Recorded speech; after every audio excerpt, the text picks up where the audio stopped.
All right. Good morning or afternoon, everyone, depending on where you are. I am Kat Eaton with JBS International, and thank you for joining today's Advocacy 101 office hour session with Blair Abelle-Kiser. Before we begin, there's a few housekeeping items we need to go over. Today's presentation is intended to be interactive. However, we do ask that participants keep themselves on mute unless requested to unmute, and then use the raise hand feature in Zoom to indicate that you have a question. We also encourage you to turn on your video, especially when asking questions to the presenter. In addition, feel free to use the chat feature to interact with the presenter and ask questions if you want to. You can open your chat window by clicking on the chat icon located at the bottom center of your toolbar. There will be a link to a post-event survey sent in the chat at the end of the presentation. It will also be emailed to all registered participants in the coming days. We would greatly appreciate it if you filled it out, as this will help support future development efforts. If you experience any technical issues during the session, please message us using the chat feature or email us at obc-tta@jbsinternational.com. Today's office hour session is being recorded for sharing, and the recording and presentation slides, along with any other resources that are shared, will be made available to the OBC-TTA mailing list in the coming weeks. Now, I'd like to turn things over to our presenter for today. Thank you so much, everybody. It's great to be with everyone. As mentioned before, my name is Blair Abelle-Kiser, and I am the Senior Director of Government Relations at Social Current. Social Current is a nonprofit organization that consists of a network of around a little bit over 1,600 social service, nonprofit, social sector organizations, and we do an abundance of things to support their growth, represent their or advocate for their needs in Washington, D.C. With federal advocacy and in state-based advocacy. Let me share my screen here, and we're going to walk through just a little bit of our offerings before we sort of get to the main topic of today. So as I said before, my name is Blair Abelle-Kiser. I'm our Senior Director of Government Affairs. This is my email. This is my phone number. If something interesting here, if what I say sounds interesting to you, if you have questions, comments that can't be answered, sort of in the context of our little fireside chat today, please feel free to reach out to me. I want this to be as much of an interactive conversation, both during the office hours and after. And I hope that maybe Social Current can work with you or your organization to advance your needs in this and other nonprofit or independent sector ambitions. This is my right-hand man at our organization. If you interact with Social Current, you'll also interact with our field mobilization and policy manager, Derry Kiernan. That is his email as well. So the Office of Government Affairs at Social Current has really undergone a lot of transformation since I took over in the past year, and we've really tried to make ourselves a full-service organization that really tries to meet the needs of the sector and organizations like the ones that you are representing here today. We do a couple of different really cool things on sort of a contracted basis or a a la carte basis. Just breaking this down, we build coalitions. As I said, we have a network of 1,600 organizations that we support.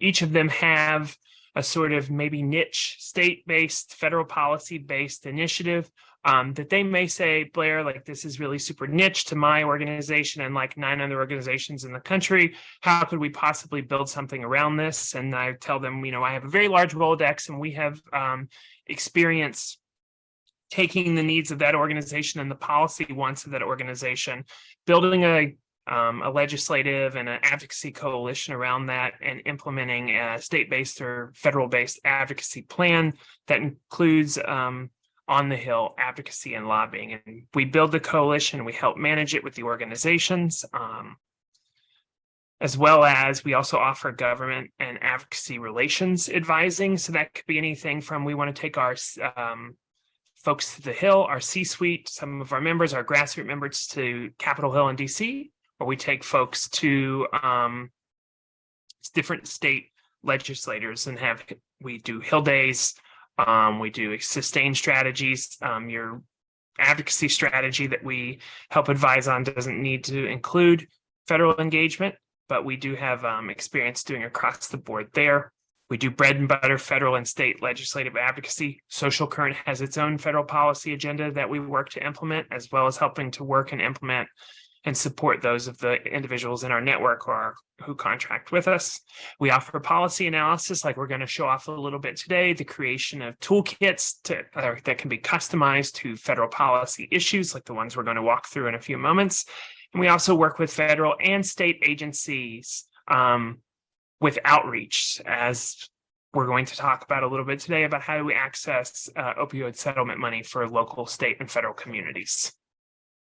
And this is sort of just briefly a larger breakdown of more things that Social Current offers, both our network organizations and those that we're lucky enough to contract with. And I mentioned our federal public policy agenda. If that sounds interesting to you, if you've never encountered us before, we'd love to have a further conversation. The little dinosaur QR code in the bottom will take you directly to the PDF link where you can walk through everything in our federal public policy agenda. So I'm going to stop sharing this screen. And I want to see, before I hop into the quick run through of our opioid settlement toolkit that we've created, I'd love to, if anybody has any just general questions about Social Current and our offerings before we begin. If not, I'm going to share my screen here.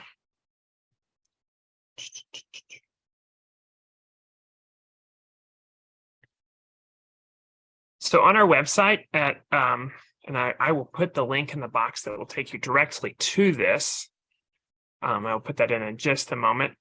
This is our opioid settlement toolkit for community-based organizations. We've put this together a little bit over 2 years ago. It has been updated as of this week to account for new things, the new occurrences, new settlements, updated access, updated guidance to these funds. You can find everything for free on our website here.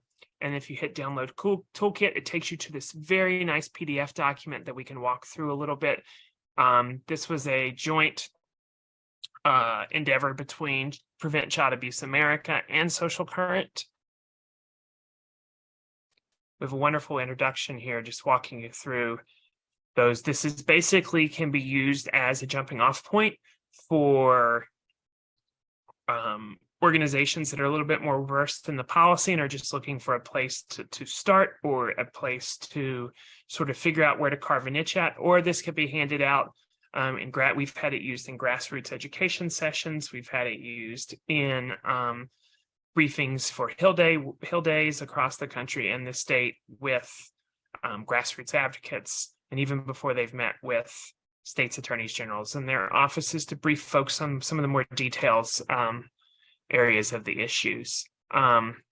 Getting started, these are two very super simple to the folks in the audience. This may seem very basic, and of course, you know, why wouldn't you start by contacting your state's office of attorney general or your state legislatures, whatever their version of the judiciary committee is. But what we've really found in talking with grassroots organizations across the country that we're trying to access these dollars, these funds, for whatever reason, how they're divvied up really depends on the state.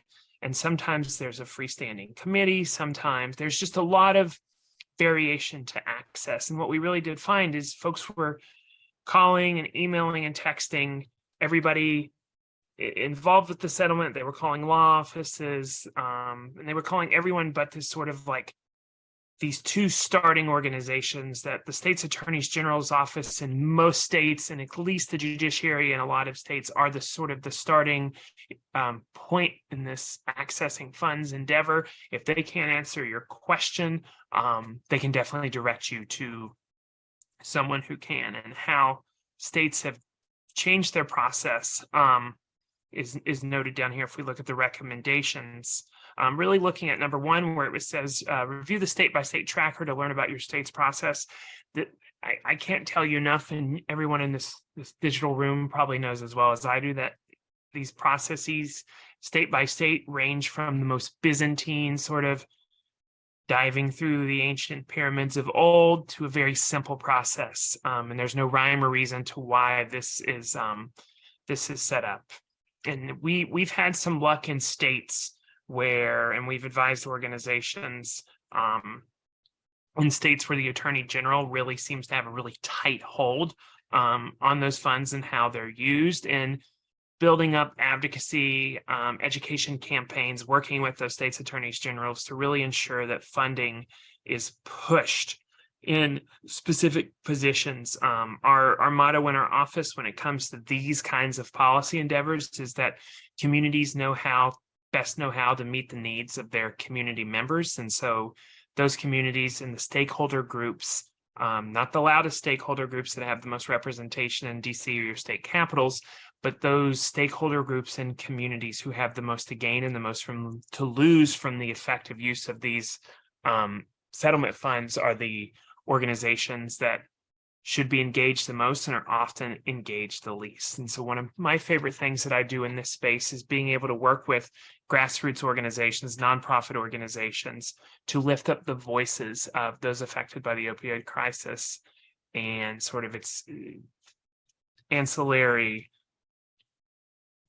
devastation that it sort of has wrought and continues to rot on communities. And we've really worked well with Johns Hopkins previously. Johns Hopkins here, when the little hyperlink, has a really great sort of document, a little quick infographic document containing how you can frame your conversation around funding distribution. Social Current in my office has a really nice training that we roll out to organizations free of charge. It's called the Take Back Your Narrative initiative, and it's where we work with grassroots volunteers, grassroots organizers, as well as your everyday frontline nonprofit employees, all the way up to C-suite executives and some of your larger nonprofits, about how we can craft your organization's advocacy message and how we can teach each and every member of your staff to be not only policy literate, but to be effective policy advocates. And combining some of these Johns Hopkins principles with our sort of in-house proprietary Take Back Your Narrative techniques has really been effective in accessing and working with state-based legislators and attorneys generals to make sure the funding is used in the most effective way possible. We link here in a nice little centralized link all of your state's opioid settlement allocation plans on a state-by-state basis. This includes states where they still are open to where attorneys generals do have a fair amount, or judiciary committees through their appropriations process still have the ability to direct a lot of these funds, and that is all listed there. And there's several webinars here that we've found extremely useful in guiding sort of our process and crafting how we advise folks to interact with the opioid settlement infrastructure. And this is, I really want to highlight also, and I'm trying to walk through this to save as much time for questions and conversations, but I really want to highlight this publication from the Journal of American Medicine's network, the JAMA network, outlining 5 potential mistakes in the use of opioid settlement funds. This was really some of these things that they suggested and some of these tips and tricks and their reasoning behind it.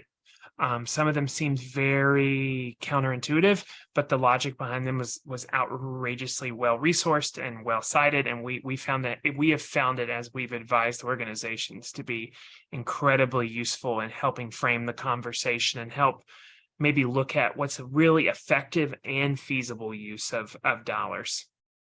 We have additional resources here.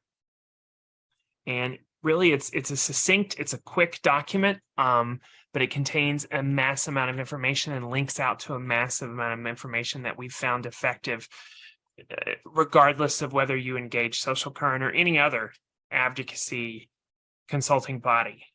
For future help on this, we've had organizations that have taken this toolkit and used it on their own to build their own advocacy plans and engagement plans around directing opioid or accessing opioid settlement dollars. And I'm super happy that we could have made an effective tool. So that is all I have. I can answer questions. I can provide more details, more information, but I did want to make this wonderful group aware of these resources that are available for free that can be the basis in the start and help you form your entire plan for accessing and working with your individual states and state governments to remediate the damage that the opioid crisis has done in these communities. So I'd be happy to take questions.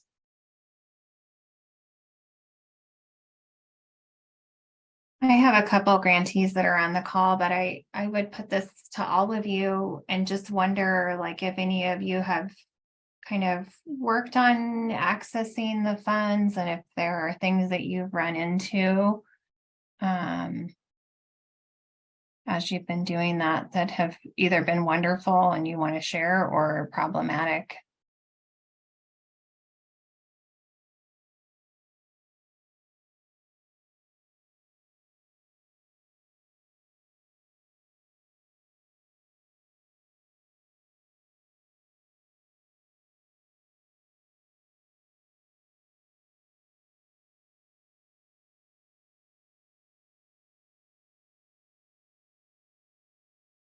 I'm not going to do my therapist thing and be quiet for a super long time until someone talks. I will tell you, like, one of the things I've heard, but and maybe not necessarily from these grantees, but just from grantees, is that their state kind of already has a plan for this money and they didn't really, so it's already been divvied kind of out to counties and they weren't part of the planning process. And so now they're like, well, what do we do now? It's like all allocated out to these regions and we weren't involved. And so I don't know if you have any advice on what you do after, things have already kind of, as we would say in Nebraska, the cows have left the barn. So Yeah, that's a really good point. And what I say to folks, both with this and anytime you're dealing with a state-based sort of appropriations process or the divvying up of cash, I would argue that the cow has never left the barn. It has just moved to a different barn. Just because it's not in Lincoln, Nebraska's barn doesn't mean it's not in a smaller town, the county, a municipality's barn. And that's when you can really get down, quite frankly, into what we've usually found is that they've allocated these out to counties and the counties have have proposed theoretically a plan to distribute these funds. But at the end of the day, what matters is that is where we begin a real directed, targeted county-based advocacy program, which sometimes is even more complicated than running a full-on DC one, where we're engaging, figuring out where the resources have exactly gone within the county, what hopefully community-based organizations are in charge of utilizing and implementing these funds and working with them and working with the constraints of sort of maybe the legislative language that was used to appropriate these funds to at least tweak a little bit to a modicum amount of the activity that goes on in the local municipality. So I think once you've established the money and you've established where it has gone, you are never really out of a chance until the money is spent and the credit card is swiped. There's always an opportunity to engage and educate, to at least maybe tip the scales a little bit in a favor. I'm not saying that we can engage on a local level at that point and completely redo or completely, right the wrongs or fix everything, but when these dollars have such the power to make real transformative community change, even a small amount goes, I think, a very long way in my experience. thanks. That's good to hear, I think, because it seems like some of the planning's already happened and it's been allocated for substance use services. And I know some of my folks that are on the call are with legal aid services. And so their civil legal services might be different than kind of what we're thinking of as traditional services for those who have been impacted by opiates. So they can still chase down the cows, is what I'm hearing, Jenny and Joe. And I know Joe will, so and probably Jenny too.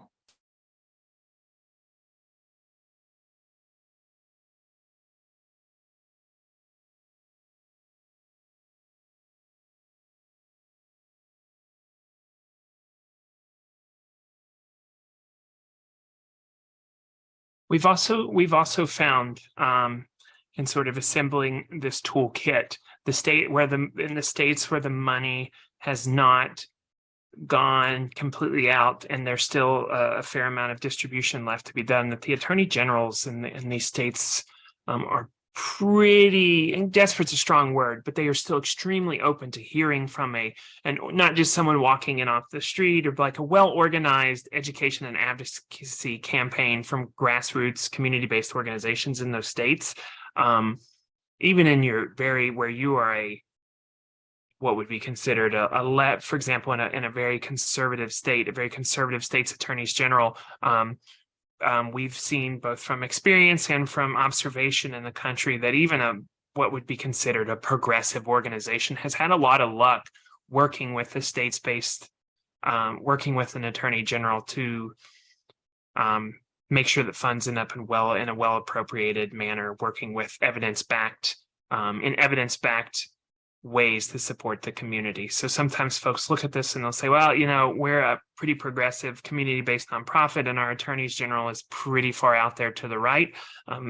While that may seem in sort of conventional political wisdom to be a mismatch, both through observation and experience, I've found that not to be always true. That's really helpful, I think. There's a comment Carlos put in there, if we could pull up the tracker just so that we could look at like what's in the state tracker. I've looked at it before and I've sent it to some grantees. But I'd be happy to pull that up. And I think a little bit about like, how do you like even get a meeting with your state's attorney general? Like, what do you do? That's what I'm thinking. Yeah. So here's the tracker. It's updated pretty frequently. It lists here this notable live opportunities of the states that sort of like have publicized. And again, sometimes they don't do a very good job, like with both federal and state grants, of publicizing opportunities, but these are the ones that are highlighted. And then here in the state by state, you have links, the percent allocated of the settlement funding of whether it went to state directly, the fund, to localities, or a miscellaneous appropriation. And then everything is linked and cited here. It's a lot to dig through. Like, it is not aesthetically pleasing to the eye, but is a really nice primer for folks to really dig in on a state by state level. And to answer your question, Jenny, how you engage, surprisingly, it is folks think that, and I deal with this a lot when I take folks to the Hill, first time folks in Capitol Hill in DC, is they think that it's some very Byzantine integral process of getting access to your elected official, when in reality it is maybe jumping through a few hoops, and depending on your state, but just Googling a number, calling the main desk at your state's attorney's general office, explaining what your organization is and requesting a meeting, has had a lot of success. And if that just seems like a lot and you're still you've tried that and you're still having trouble getting the runaround, feel free to reach out to my business people will kill me, but feel free to reach out to myself at Social Current with my email and address there. And I would love to be able to sort of help walk you through this process. And help at least secure sort of cut through the malarkey and secure a meeting with whatever elected official you're looking to get a face-to-face with. We will help as best we can. So I know some of these folks too have limitations in terms of like they can't be doing any lobbying. So it might be helpful for us to talk about like the line there between, them having that meeting with the state's attorney general and what like lobbying would look like. Yeah. So I deal with this a lot on a regular basis when I go to organization. I actually just gave a talk in Chicago 2 weeks ago about the difference, how to be an effective advocate and maintain your 501c3 status. Again, I'm not an attorney, so always check with in-house counsel or your contracted counsel before you proceed with anything. But I really, a lot of folks look at any interaction, sort of from I work for a nonprofit or my nonprofit having a meeting with an elected official. the IRS and the federal government, and you have to check your state by state regulations, but there's usually lobbying is a very specific described action that usually involves taking a position, taking a political position, or advocating for the passage of a certain piece of legislation. And for example, some nonprofit, if we're looking at sort of the broad IRS definition of what a 501c3 can do, you can do some lobbying, and you have to count your time, and there's a lot of sort of tracking that goes with that. But you can actually do some amount of lobbying. But what we're talking about here, like going to your state's attorney general and talking about the best way to use dollars. If we're going into a meeting, if I'm taking a grassroots organization and to talk with Maryland's attorney general where I live, we're going to be talking not only about we're going to be talking advocating, and we're also going to be educating that attorney general and their staff about what is the most effective, researched back, sort of best standards of the field and the community way to use those dollars. We're not going to be walking in and saying, we want $500,000 to go to this specific nonprofit. We're going to be going into this meeting and saying, hey, based on our work in the field, our work in the community, our experience with these community members who are affected by this, we have found, and I think that the research and best practices of our field would suggest that we would want to divvy money to organizations that do this specific kind of work. And these are these kinds of organizations in our community that would be best equipped to handle and perform this task and achieve the goal that we've set out to achieve at a high level. And just a random example I pull off my head, going in and saying, we want $100,000 of this organization. We think that, a really good start to help remediate this crisis is, and this is just random funding, needle exchanges. And then we would talk about sort of the piles and piles of data that surrounds needle exchanges, from anywhere to preventing, the rampant spread of drug-resistant TB, drug-resistant sexually transmitted diseases, to harm reduction. And we would say, this is the data, this is the research, this is the best practices. And these are some organizations in our community, including ourselves and our organization, that does and works in this community and can be the most effective steward of these dollars. So I really like to stay away from the word lobbying, because most of the time what a nonprofit wants to do, or what a community-based organization wants to do when they're talking to an elected official, is they want to advocate and they want to educate.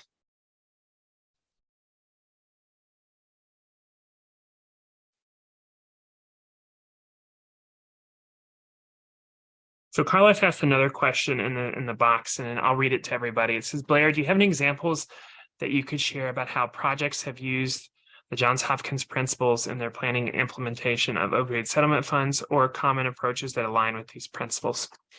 So I think it would be helpful if I pulled up the principles and I can walk you through. I'm sort of like, I can speak sort of in broad generalities about this. And then I can sort of use both, tie back into what Social Current's done and what I've seen how some organizations frame this topic. So Johns Hopkins, as always, is a great resource on this. This website is fantastic. So they break it down into 5 principles. That is, spend the money to save lives, use evidence to guide spending, invest in youth prevention, focus on racial equity, and developing a fair and transparent process for deciding where to spend the funding. The big one that sticks out to me that I've seen a lot of people really stumble on, and I see folks stumble, and I can give an example of a Hill meeting I had yesterday here in DC. And I want to focus in on principle 4 of focusing on racial equity. A lot of folks might think that this is a landmine to talk about. If we talk about racial equity, it's a super politically charged environment right now, with the critical race theory, banter, and all the jazz that comes with that. And a lot of people will look at this and they will say, like, I'm just gonna stay away from this topic. Like, there's no way to talk about this. And I don't want to go into I'm trying to think of a state where that might I don't want to go into the Florida State Attorney General's office with all the craziness that's going on there currently and talk about racial equity, like with opioid settlement dollars. That's the quickest way to get ignored. And, sometimes you are going to run into a situation where folks are going to be jerks, for lack of a better word, or they're just going to shut you out because your political bona fides don't match their political bona fides. But I've found in working with organizations, both on this topic and other topics where racial equity is a big deal, and it is intersectional with a lot of things, it is how we talk about it and how we phrase it. And I can give a perfect example that has nothing to do with opioid settlements, so no clients will get upset. I was on the Hill yesterday with the Senate Finance Committee, which has jurisdiction over a set of funding that can be used for child abuse prevention and child abuse deaths, children and family services dollars. And we were talking about ways in racial equity, and we were able to frame it in not only in talking about, instead of using the word racial equity in this situation, we said equity, an equitable outcome, a fair and judicious outcome.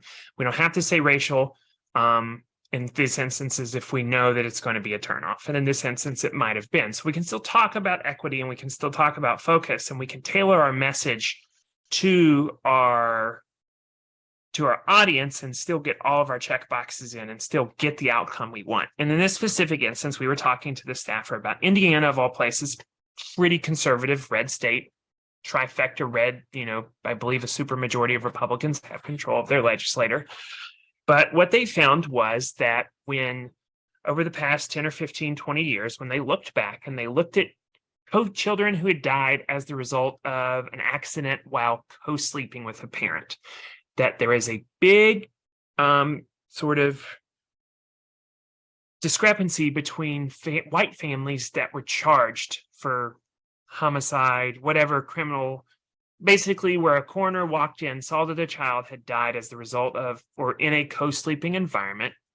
And the coroner had looked at this situation and said, well, we're going to recommend charges. We're going to recommend this family get charged. And what they found is that, more often than not, more white families, it was seen as sort of just with white families on average, it was seen as sort of this tragic thing. And a lot of times with, BIPOC families, it was, seen in more of a criminal light. And so we were able to highlight how the state of Indiana, and I still think it's magic how this all happened, sort of came together, saw that this was an issue.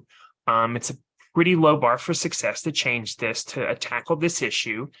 Because we framed it in the terms of keeping families together. We didn't talk about white families exclusively. We didn't talk about, BIPOC families exclusively. We just talked about keeping families together, which is a concept that you can get a lot of from those on the right side of the aisle, at least to listen to you more when you frame it in those words. And we were able to talk about how the state of Indiana came in, and they were able to look at the research, they were able to look at the data, they were able to look at the systemic inequity that had occurred and how they came together, conservative government having a bipartisan piece of legislation to change the way crime scenes and death scenes are investigated, to bring a little bit more levity to the situation, to bring a little bit more fairness to the process. So that's sort of a non-opioid example of how we took focusing on racial equity, the principle behind it, changed the way we talked about it to our audience, and we had a pretty successful conversation and had the opportunity, an invited opportunity from this office to follow up more and do some education sessions. I can talk more if on this if folks are interested, but that's sort of an example of how we could do this and how your organization could work with these principles, or how you can engage an organization like Social Current to help you craft this message. Hey, Blair, this is Derek. Could I just chime in on Principle 5? Yeah. From the John Top, that would be great. So in Principle 5, it says develop a fair and transparent process for deciding where to spend the funding. And so this is a principle that we talk a lot with folks when we're discussing the opioid settlement funds, because unfortunately, many states have failed to live up to this principle.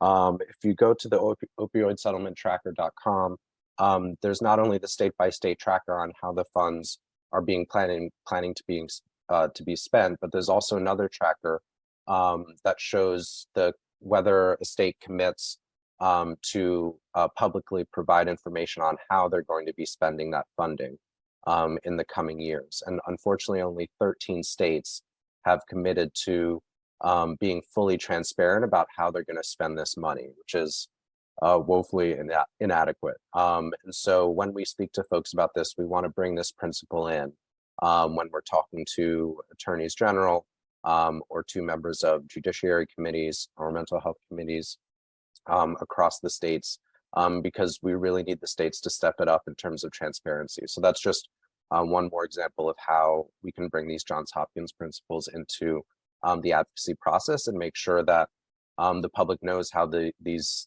dollars are being spent. Thank you so much, Darian. Again, that's Derry Kiernan. He's my right-hand person here at Social Current and our field mobilization and policy director, and played a very integral hand in putting this toolkit together previously and in the updated version that you see today. Are there any other questions, any other things that I can illuminate about this topic, or I'm always open to talking advocacy, messaging, and strategy.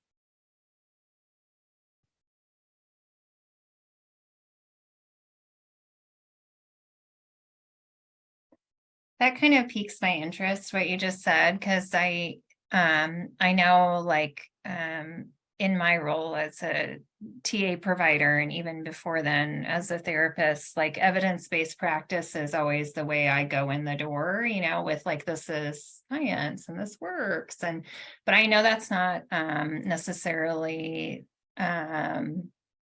it hasn't worked every time. You know, there have been times where that kind of messaging has just kind of fallen flat, or it's been too expensive, or we don't have the science that I need, but I know it works because we've got, you know, maybe a demonstration grant or some of those things.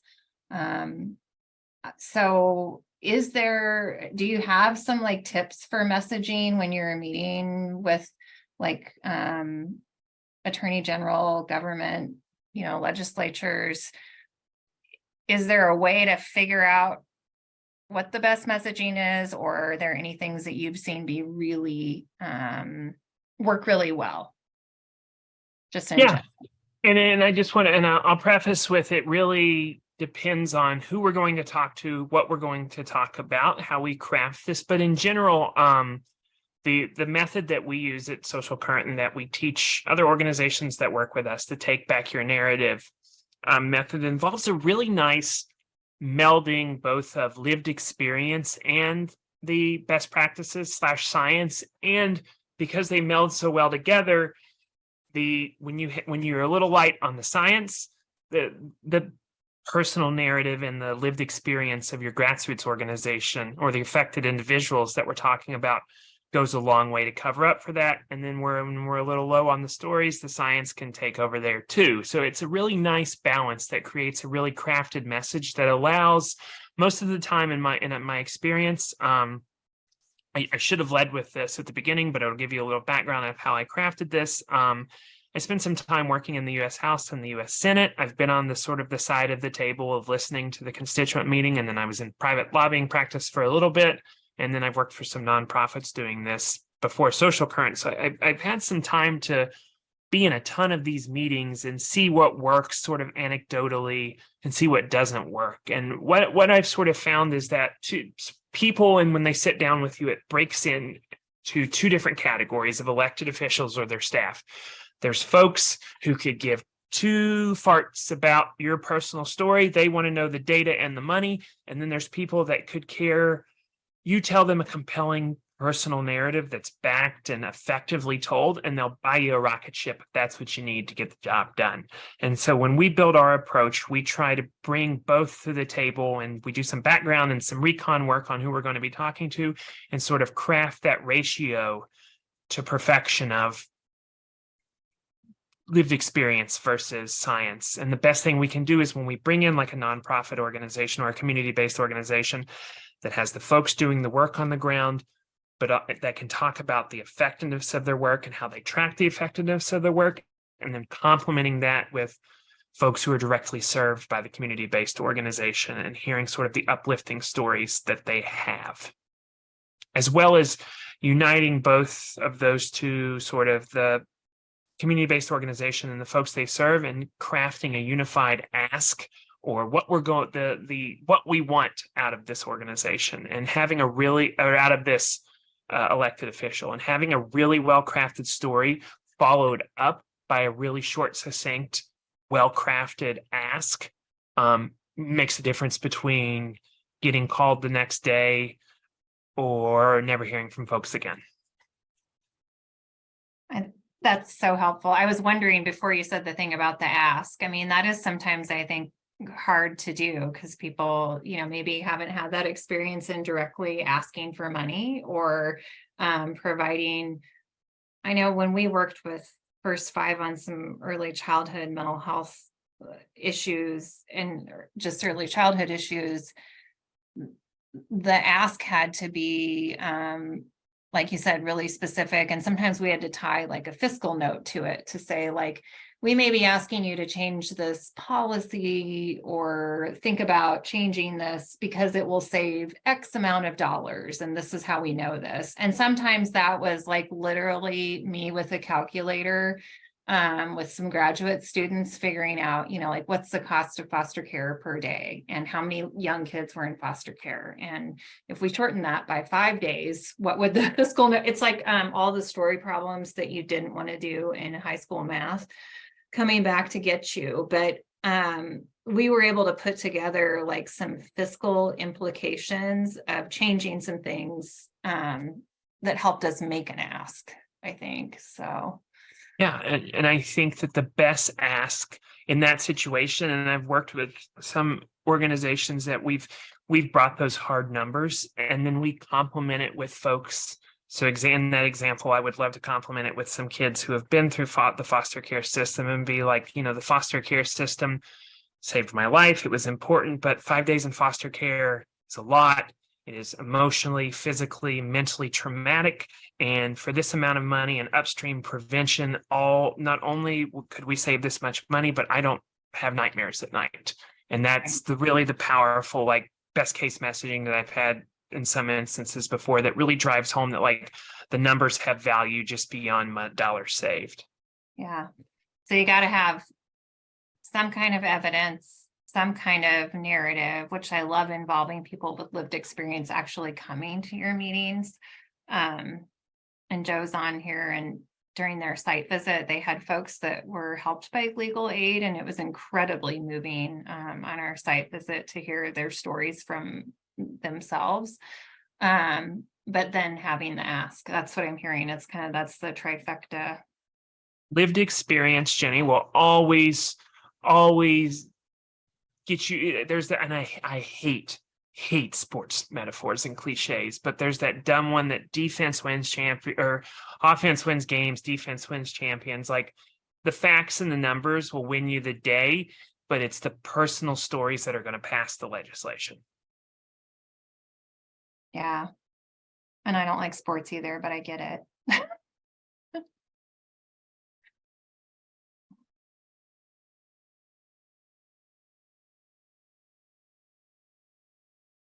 Can I answer any other questions?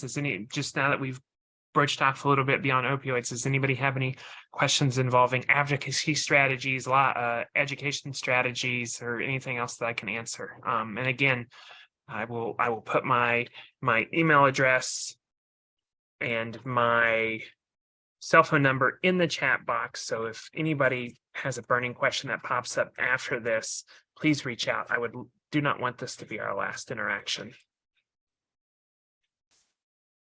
Well, and I kind of love, Blair, what you've said, like about the Attorney General or whatever. It's like, just go for it. Like, you can't.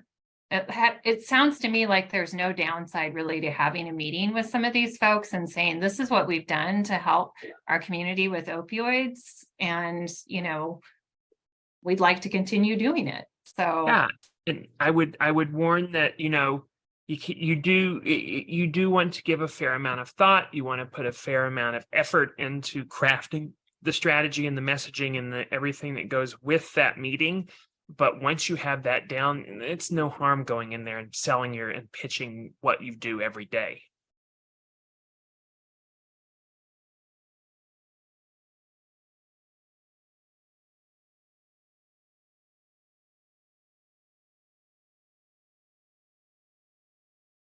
Yeah, Carlos says in the chat box, he says your distinction between advocacy/education and lobbying is really helpful in removing barriers for organizations to grow their voice. 100%. Like it is not, unless I have completely misinterpreted IRS regulations. There is nothing stopping from your nonprofit from going up to Capitol Hill and talking about how amazing the amazing work your nonprofit does. Because if you go up there and you have a really good pitch and you go up to the Hill and say you're just going up there to tell folks about the good work you do, and inevitably, if you have had a good enough pitch, the elected official or your staff across the table is going to say, how can I help? And you don't have to say, support this legislation. You don't have to say, we need X amount of dollars. You can create an ask that is specific yet non-specific that lifts up all boats in your sector. I always encourage all my regional and even some of my local nonprofits that I work with or community-based organizations to do to go to the Hill, go to your state legislator at least once a year, meet with folks, get your name out there, talk about the good work that you do. Like it will only pay dividends, both in helping to grow your organization, but also energize your grassroots and your staff.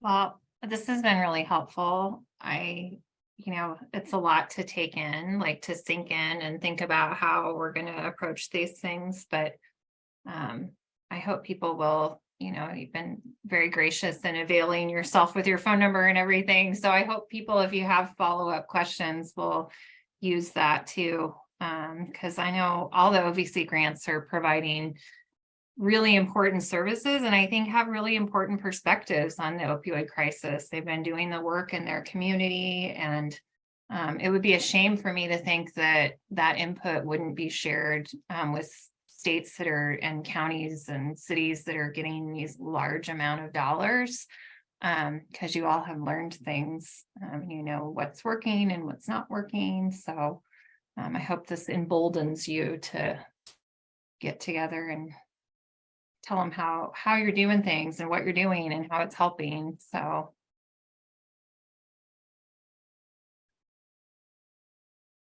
Hey, Blair, I'm going to drop our policy advocacy and communications toolkits in the chat so that folks can access those. Those are really good toolkits for, how to set up a meeting with your legislator, how to set up a media relations event, how to do a town hall meeting, different things like that. That help organizations conduct advocacy in their local communities. So I'll just drop that into the chat. Great. Thank you so much, Derry.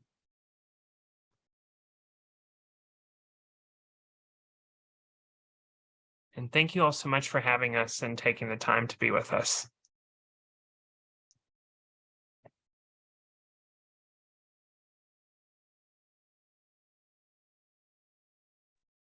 Great. We still have 10 minutes if people have any more questions or comments or anything.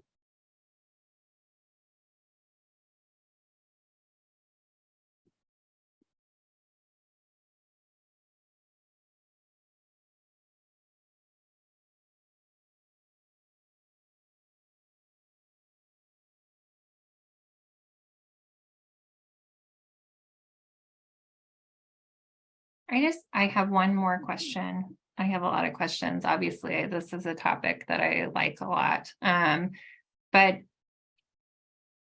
I'm also wondering sometimes with policy issues and organizations having ongoing, like maybe yearly updates or some kind of relationship with your attorney general's office or your legislators might be something that you want to think about in terms of that education, because relationships to me have always been so important in my work before this with judges and county attorneys and lawyers, like it made a difference if we knew each other, and we saw each other once a year, maybe even, but I had that opportunity to know them a little bit. So I don't know if that's something you recommend with these kind of opportunities, but I know you said you have a big Rolodex too of folks that you connect with.